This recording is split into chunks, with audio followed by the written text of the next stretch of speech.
वज़ीर-ए-आज़म इमरान खान के खिलाफ तहरीक अदम एतमाद मुस्तरद होने पर अस्कूद की समाअत सुप्रीम कोर्ट में जारी। चीफ जस्टिस पाकिस्तान ने रिमार्क्स दिए कि पार्लिमानी कार्रवाई के इस्तेहकाक का फैसला अदालत करेगी। अदालत जायजा लेगी किस हद तक कार्रवाई को इस्तेहकाक हासिल है। ये भी कहा कि वज़ीर-ए-आज़म ने आर्टिकल 58 की हुदूद को तोड़ा, उसके क्या नताइज होंगे।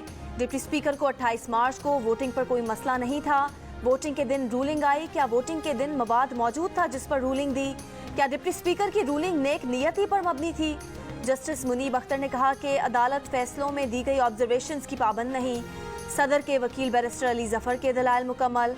स्पीकर और डिप्टी स्पीकर के वकील नईम बुखारी ने बैरिस्टर अली जफर के दलाइल अपना लिए। समाअत के आगाज पर एडवोकेट जनरल पंजाब ने अदालत को पंजाब में पेश आए वाकयात से आगाह किया।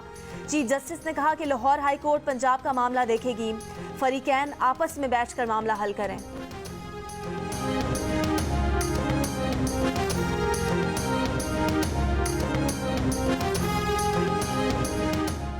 साबिक वजीर खारजा शाह महमूद कुरैशी का कहना है कि आर्टिकल 69 की रूह है कि पार्लियामेंट के मामलात पार्लियामेंट में रहने चाहिए।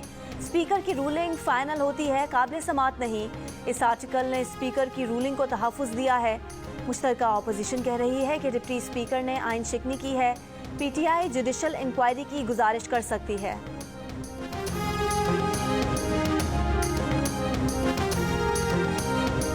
पीपल्स पार्टी की सेनेटर शरी रहमान का कहना है कि पाकिस्तान को इंसाफ चाहिए, आइन को इंसाफ चाहिए। 5 रोज से मुल्क में कुछ नहीं हो रहा। उम्मीद है नजरिया ज़रूरत को मुस्तकिल दफन कर दिया जाएगा। इस्लामाबाद में सहाफ़ियों से गुफ्तगू में मुतालबा किया कि पिछली पूरी हुकूमत को ECL पर डाला जाए।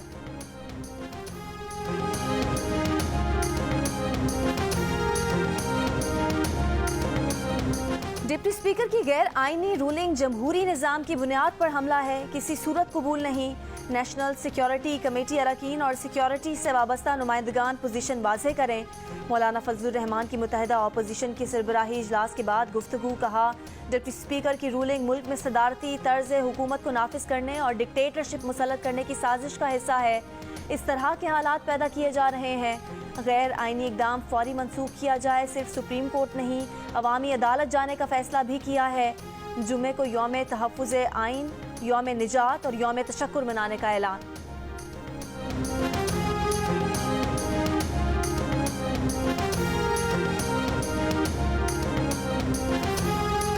साबिक वज़ीर इत्तलात और PTI के रहनुमा फवाद चौधरी का कहना है कि रात गए अपोजिशन का भानमती का कुंबा सुप्रीम कोर्ट को धमकियां लगा रहा है।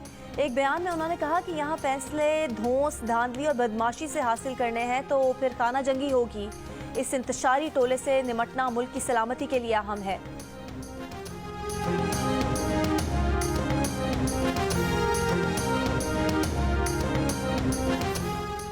पंजाब असम्बली के अतराफ अमनो अमान की जिम्मेदारी रेंजर्स को सौंप दी गई। इमारत के अतराफ 500 मीटर तक दफ़ा 144 भी लगा दी गई।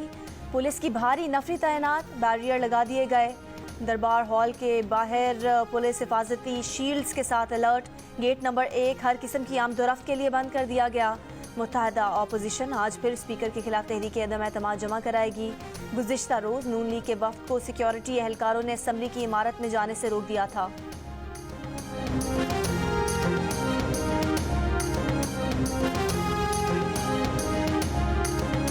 पंजाब असम्बली में अपोजिशन ने लाहौर के एक होटल में अलामती इजलास करके हमजा शहबाज को सूबे का नया वज़ीर आला मुंतखब कर लिया। मुस्लिम लीग नून की तर्जुमान मरियम औरंगजेब के मुताबिक हमजा शहबाज को 199 वोट मिले।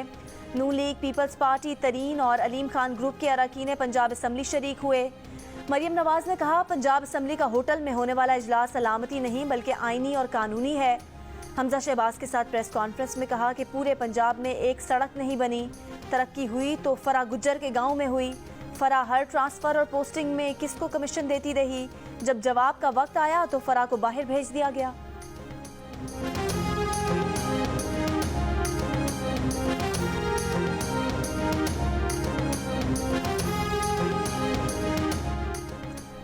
पीपल्स पार्टी के चेयरमैन बिलावल भुट्टो ने कहा कि अदम एतमाद केस का फैसला उनके या इमरान खान के हक में नहीं, आइन के हक में आना चाहिए। ऐसा नहीं होता तो इलेक्शन मुतनाज़े भी होंगे और पुरतशद्दुद भी। जो इदारे पिछले इलेक्शन में मुतनाज़े रहे वो इस इलेक्शन में भी मुतनाज़े होंगे। अदालती फैसला इमरान के लिए फेस सेविंग हो तो सवाल होगा कि क्या इमरान खान आइन से ज़्यादा अहम है। जियो न्यूज़ के प्रोग्राम बादशाह ज़ेब खानज़ादा के साथ में बातचीत करते हुए कहा कि इमरान खान ने गैर मुल्की साजिश का कार्ड खेला, इसलिए वो इदारों से कह रहे हैं कि वजाहत करें।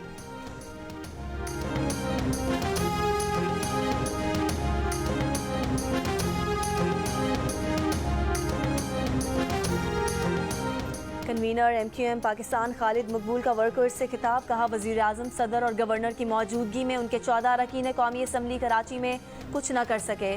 MQM ने माजी में कभी किसी से इतना कुछ नहीं मनवाया जितना पीपल्स पार्टी से आज मनवाया। ज़रूरत पड़ी तो पंजाब में भी नए सूबे बनेंगे और सिंध में भी।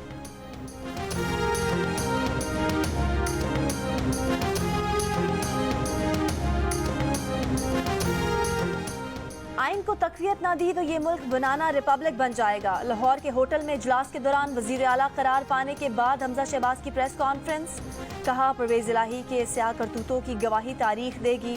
परवेज़ इलाही साहब इज्जत और वक़ार के साथ मुकाबला करें। इससे पहले हमजा शहबाज ने पंजाब असम्बली की सूरत हाल पर सुप्रीम कोर्ट से नोटिस लेने का मुतालबा किया।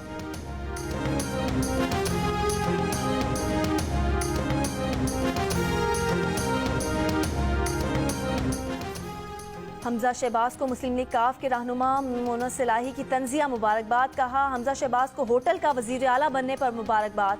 जियो न्यूज़ के प्रोग्राम आपस की बात में बातचीत करते हुए उन्होंने दावा किया कि पंजाब असम्बली में उनके हामियों की तादाद 189 है। अगर परवेज़ इलाही वज़ीर आला बनते हैं तो सूबों में इंतखाबात 1.5 साल बाद होंगे, मरकज़ में इंतखाबात पहले हो जाएंगे।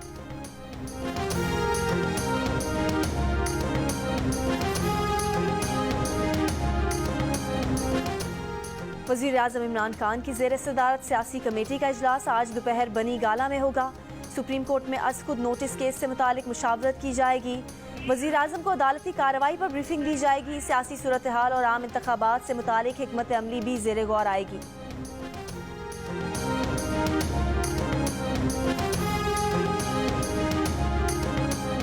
कराची में आज और कल ज़्यादा से ज़्यादा दर्जा हरारत 39 से 41 डिग्री सेंटीग्रेड रहेगा।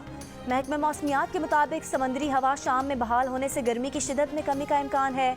वस्ती और बालाई सिंध में दर्जा हरारत 42 से 44 डिग्री सेंटीग्रेड तक जा सकता है।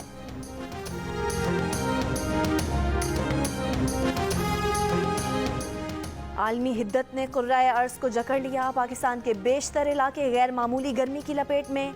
माहिरीन माहौलियात का कहना है कि अगले 2 बरस में गर्मियों के दौरान कराची का दर्जा हरारत 49 डिग्री सेंटीग्रेड तक पहुंच सकता है। पाकिस्तान में कोरोना की 5वीं लहर की शिद्दत कम हो गई। 24 घंटे के दौरान कोरोना से किसी शख्स का इंतकाल नहीं हुआ। वफाकी वज़ीरा वज़ारत सेहत के मुताबिक कोरोना के 170 नए केसेस सामने आए। मुस्बत केसेस की शरह 8.5% रही।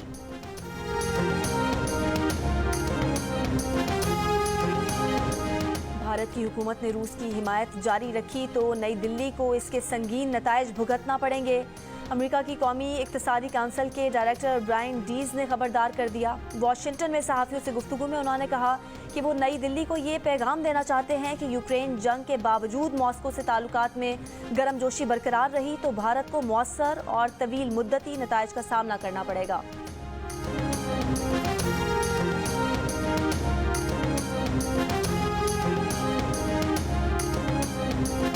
श्रीलंका के सदर का मुल्कीर मुजाहिरों के बावजूद इस्तीफा न देने का ऐलान।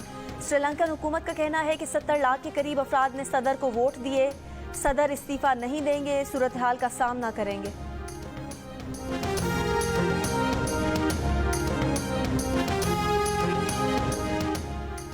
रूस का अफगानिस्तान में तालिबान की हुकूमत बाज़ाब्ता तस्लीम करने की जानिब बड़ा कदम। तालिबान सिफारतकार जमाल गिरवाल को मॉस्को में अफगान नाज़िमुल उमूर तस्लीम कर दिया। तर्जुमान रूसी वज़ारत ख़ारजा के मुताबिक इक़दाम 2 तरफ़ा ताल्लुकात की मुकम्मल बहाली की जानिब कदम है।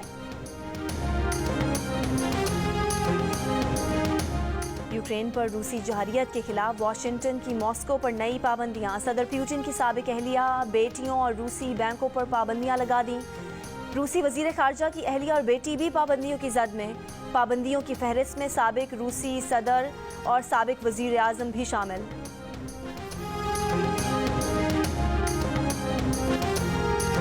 और इटली में इलेक्ट्रिक गाड़ियों की खरीदारी पर शहरियों को माली फ़ायदा देने का ऐलान। हुकूमत ने आइंदा 3 सालों के लिए $70 करोड़ के पैकेज का ऐलान कर दिया। हुक्मनामे के तहत कम आलूदगी फैलाने वाली इलेक्ट्रिक या हाइब्रिड गाड़ियों की खरीदारी पर सारिफ को 2 से 3 हज़ार बोनस मिलेगा।